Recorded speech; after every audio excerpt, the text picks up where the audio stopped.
감사합니다. 우리 주제 함께 읽어볼까요? 함께 주제를 읽어봅니다. 시작. 예배는 삶을 세운다. 아멘. 여러분, 우리는 요즘에도 우리가 옛날 저희들의 신앙 생활을 하시는 우리 선조들, 또 우리 지금도 살아계시는 또 우리 어르신 이제 신앙생활 하시는 분들을 보면 지금 시대와는 좀 많이 다른 신앙생활의 분위기가 있죠. 왜냐하면 옛날에는 그냥 교회에서 어떤 일만 해도 막 쫓아가고 그 교회에서 어떤 행사만 해도 사람들이 막 몰려들고, 그리고 기도회만 해도 사람들이 막 몰려듭니다. 근데 요즘에 왜 이런 신앙생활이 어렵고 또 젊은 사람들이 왜 이렇게 교회를 나가지 않는가에 대한 그런 물음을 우리가 할 수 있는 것 중에 제가 한번 생각을 해보니까 이런 생각이 들더라고요. 그렇게 하나님만을 쫓았는데 그 잘못된 건 아니지만 이제는 어떤 걸 더 중요하게 생각하냐면 사람들이 이 삶에서의 그리스도인들의 모습을 더 중요하게 생각할 그런 시기입니다. 그리고 저 사람의 그 신앙생활의 모습과 이제 세상에서의 그 모습이 이제 일치가 되어야 되는 거죠. 그러니까 삶이 예배가 되고 예배가 삶이 되어야 되는 그런 시대에 우리가 살아가고 있습니다. 그래서 우리가 날마다 우리가 좀 깊이 묵상하고 생각해야 될 부분은 무엇이냐면 과연 내 말씀이 내 삶에서 얼마큼 적용하고 있는가에 대한 물음입니다. 그런데 우리가 삶을 잘 한번 생각해 보면 참 무너진 삶들이 참 많이 있어요. 우리 안에서도 조금씩 이제는 무너져 가고 있는 거죠. 무엇 때문에 그러냐면 익숙함 때문에, 그리고 여전히 우리가 그동안 해왔던 습관성적인 것 때문에 이제 우리가 뭔가 더 발전해 나가는, 더 깊이 나아가는 삶이 아니라 그냥 머무르려고 하는 그런 생각들이 많이 있다라는 거죠. 그러는 상황 가운데에 주님은 우리에게 무너진 삶의 자리를 다시 세워 나가기를 원하신다라는 거예요.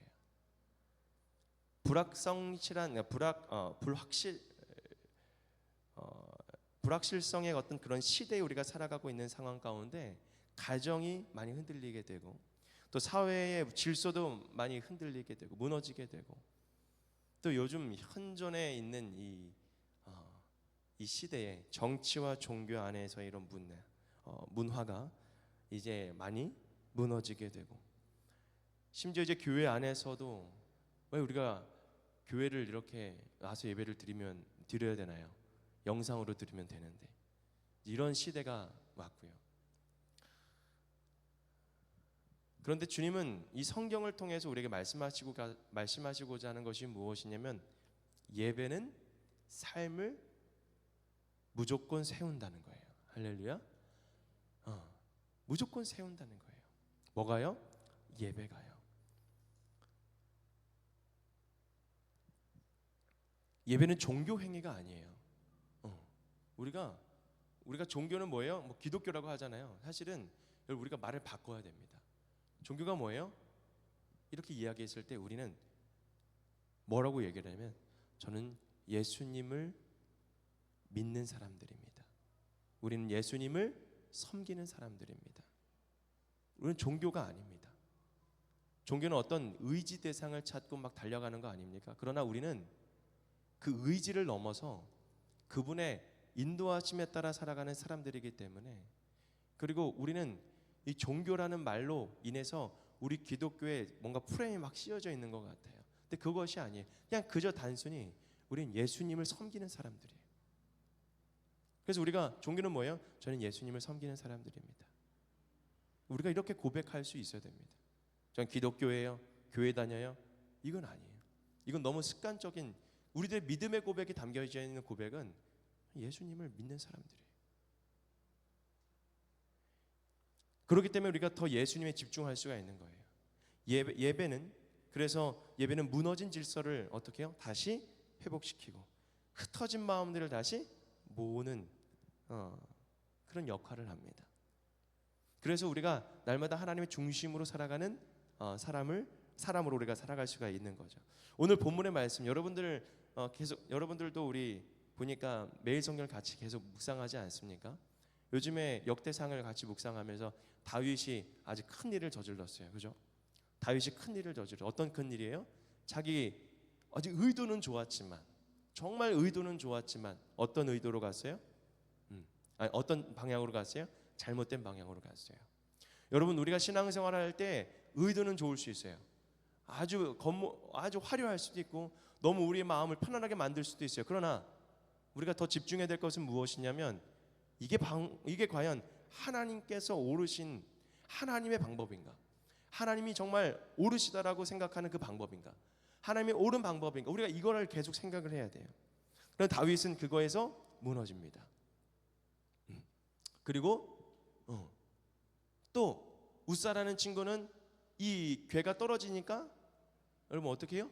손을 대요. 왜 손을 대요? 좋은 의도예요.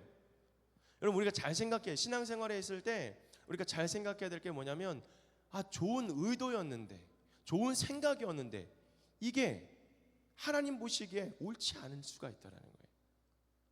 그래서 우리가 날마다 하나님과 교제가 돼야 돼요.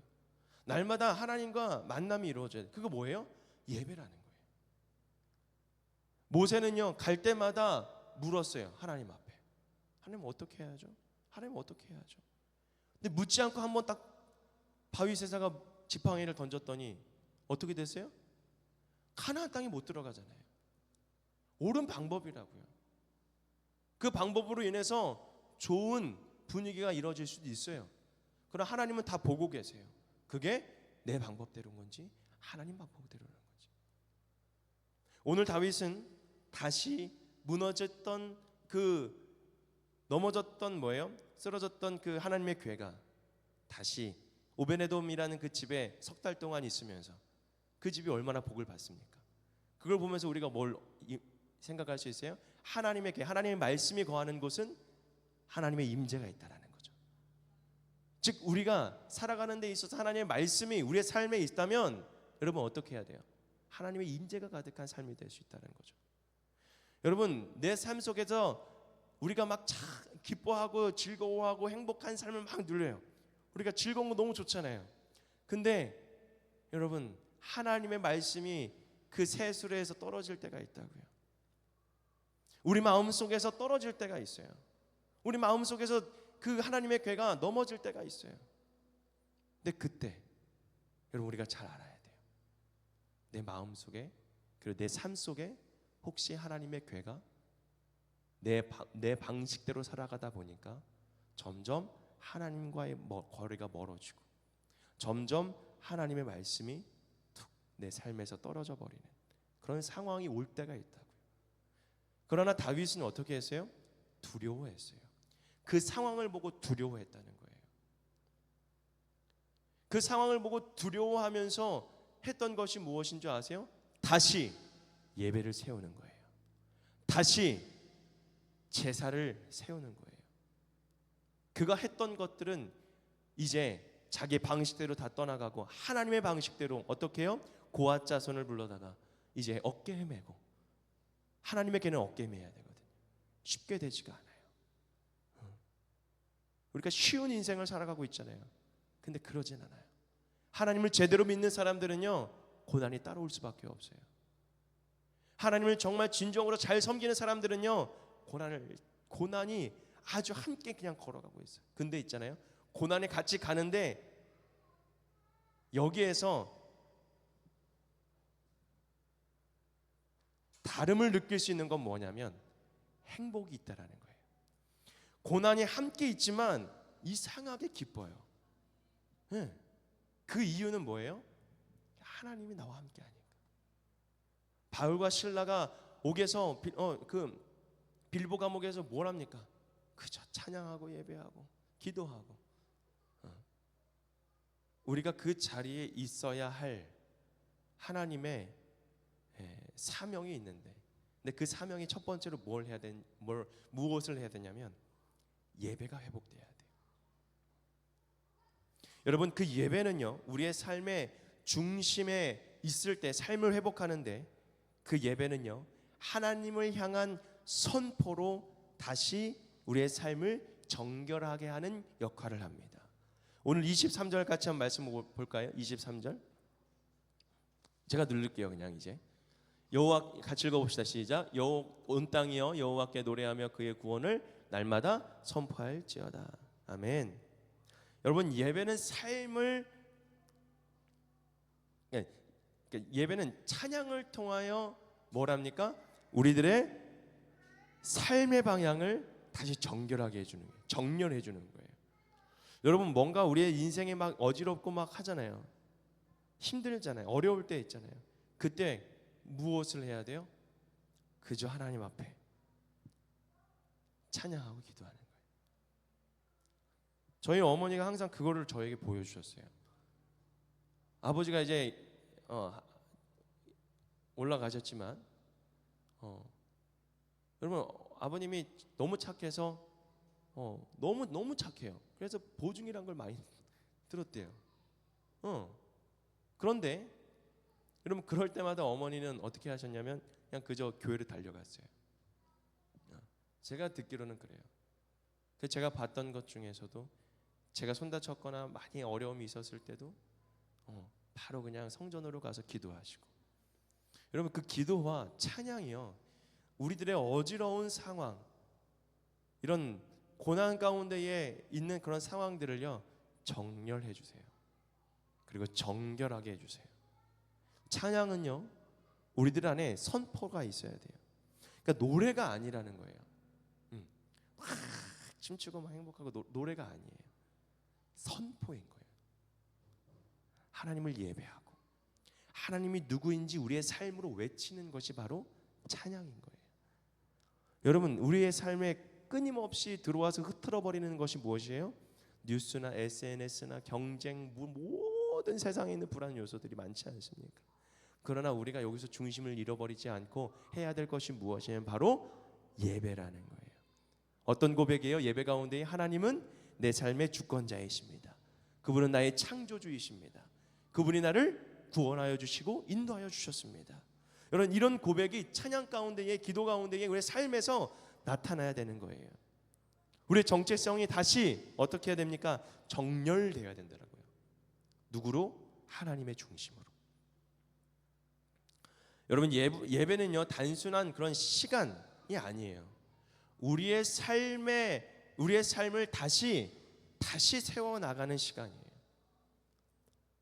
그렇기 때문에 여러분, 예배 시간에 우리가 잘 우리의 삶을 되돌아봐야 되는 거예요.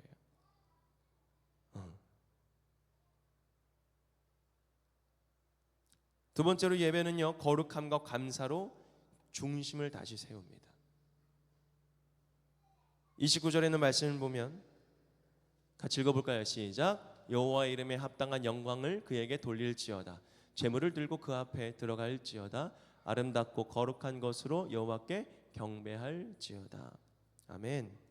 아름답고 거룩한 곳으로 여호와께 경배할지어다. 할렐루야. 여러분, 다윗은 백성들에게 예배를 준비하게 했어요. 어떻게 해요? 백성들에게 예배할 수 있도록 다 가르쳐 줬어요. 제물을 준비하고 거룩한 마음을 갖게 하고 감사한 고백을 드릴 수 있도록 도와줬어요. 알려주는 거죠. 여러분, 우리들이 습관적으로 드리는 예배에서 벗어나야 돼요. 예배 드려야지. 아니에요. 여러분, 예배는 습관적인 게 아니에요. 예배는 감사예요. 예배는 우리의 마음을 드리는 거예요.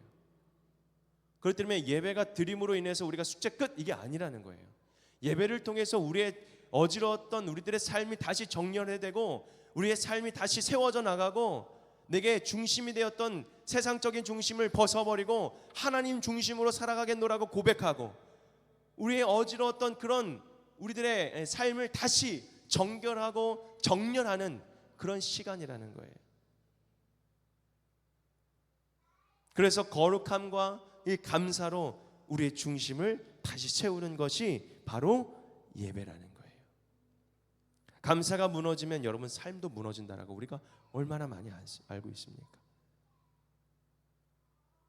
여러분 감사가 회복이 돼야 돼요.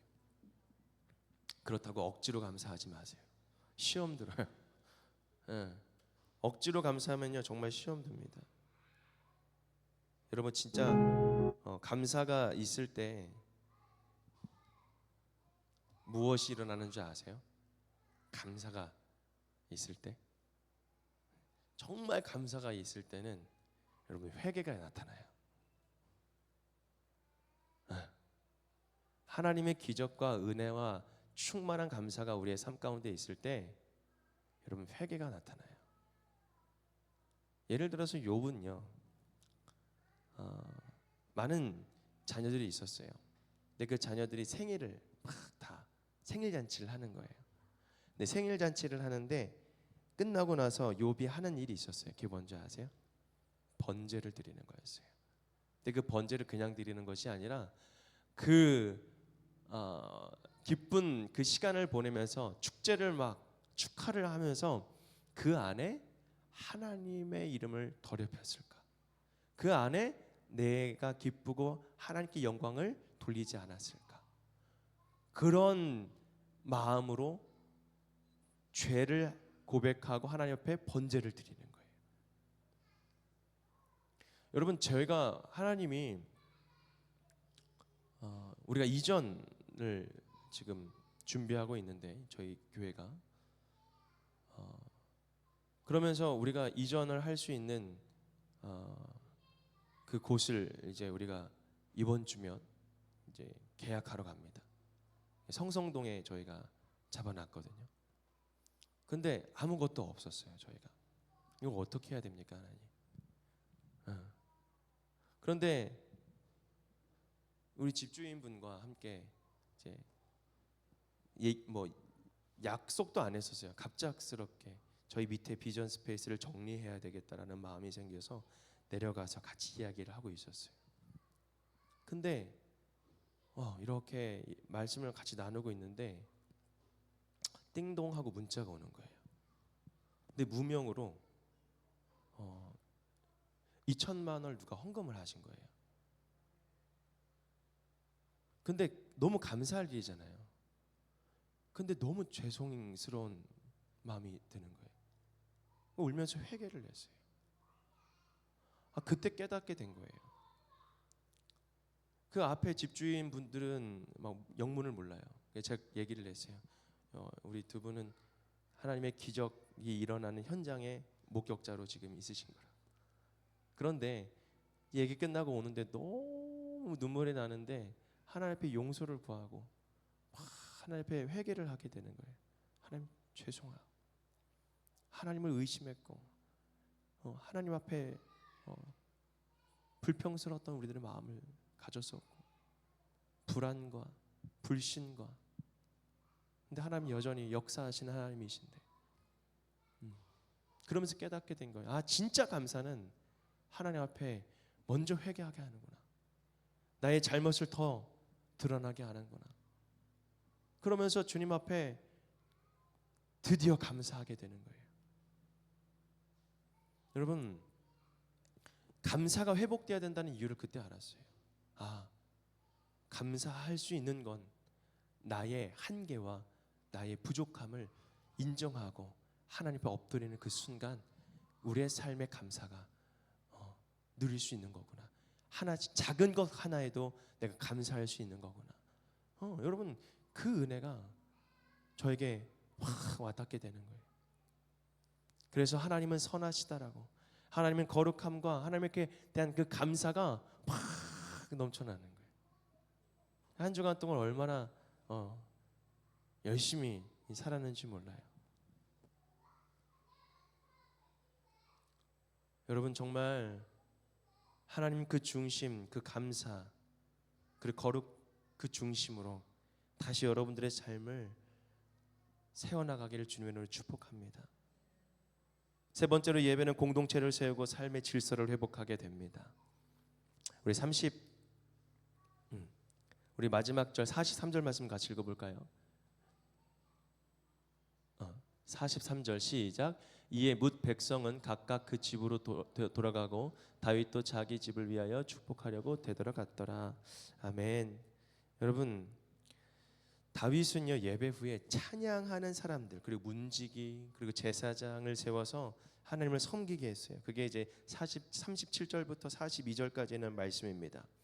그러니까 예배는 개인의 신앙의 회복에서 멈추지 않고 어떻게 되냐면 공동체 전체의 질서를 회복시키는 도구가 되는 거죠. 그래서 이에 뭇 백성은 각각 그 집으로 돌아가고 다윗도 자기 집을 위하여 축복하고 돌아가더라. 진짜 예배는 언제 들어가는 거예요? 삶의 현장으로 나가는 거예요. 여러분, 진짜 예배는요 내 삶 속에서 드리는 예배예요. 우리가 예배 가운데에 주일날 예배드리고 새벽 예배드리고 수요일날 예배드리고 막 예배를 많지 않습니까? 그 예배를 위해서 우리의 삶을 살아내는 게 아니라 삶을 위해서 우리가 그러니까 삶 가운데의 예배가 늘 날마다 있어져야 된다는 거죠. 그러니까 예배가 삶이 되고 삶이 예배가 된다는 그 의미입니다. 그저 그냥 생각만 하는 게 아니라 여러분들의 삶 전체가 예배가 되어야 된다는 거죠. 그 전체 예배 속에 누가 계시는 거예요? 하나님의 중심으로 살아가는 겁니다. 그러니까 우리가 말 한마디도 행동 하나가 조심스러운 거죠. 친구들과의 관계도 그렇고 직장 생활에서 그렇고 많은 사람들, 주민들과 관계 가운데에 가족들과의 관계 가운데서도 정말 그게 중요합니다.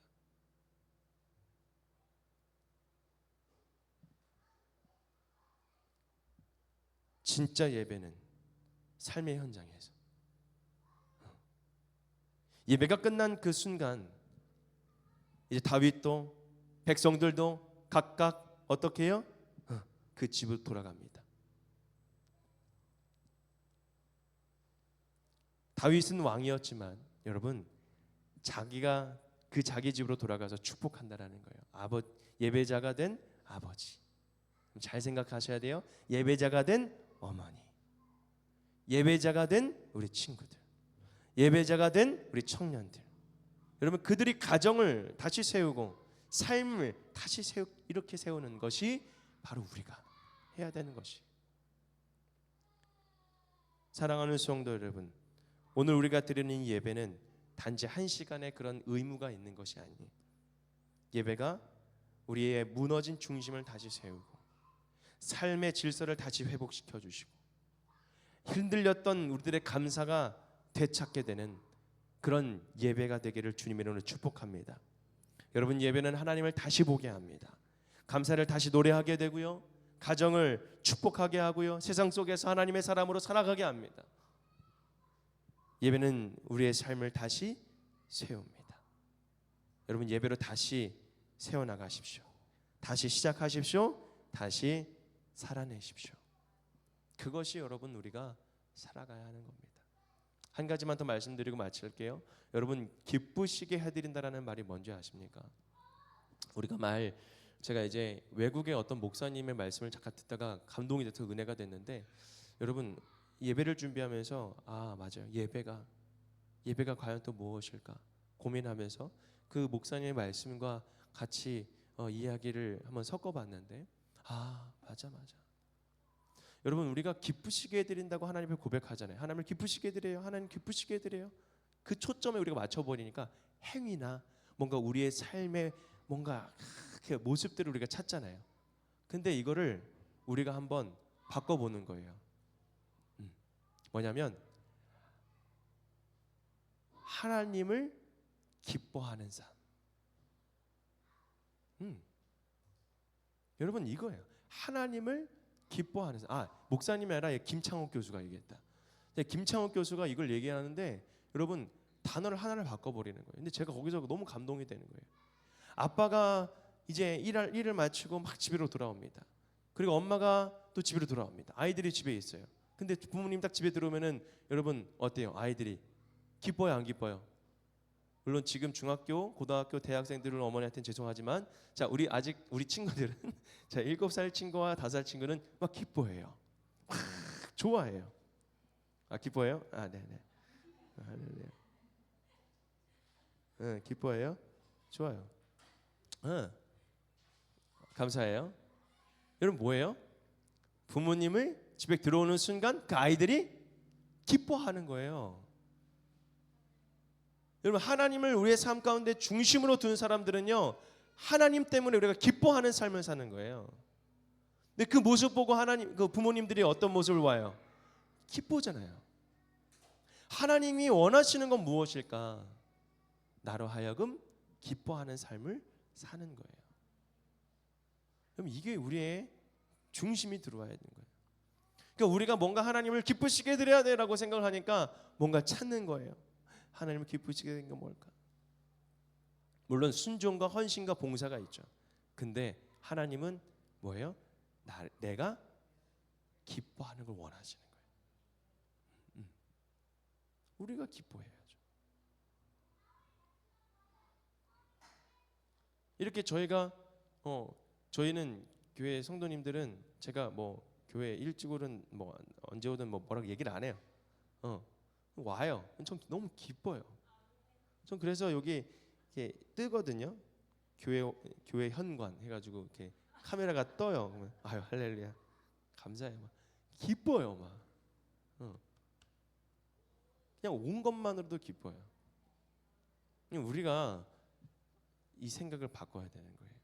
신앙생활은 하나님으로 말미암아 우리의 삶이 기쁘고 감사가 넘치고 행복한 걸 원하죠. 때로는 그 아이가 성장하는 데 있어서 아픔도 있어야 되고 힘든 일도 있어야 되고 어려운 일도 있어야 돼요. 근데 그 어려운 일과 힘든 일이 있어도 여러분 부모님이 그것 때문에 가슴은 아파하지만 그걸로 인해서 성장하는 그 모습을 알기 때문에 어떻게 해요? 좀 기다려줄 때가 있어요.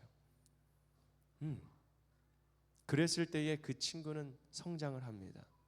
여러분 고난 뒤에 오는 그 일은 뭐예요? 하나님의 은혜가 더 크다고 말씀하시잖아요.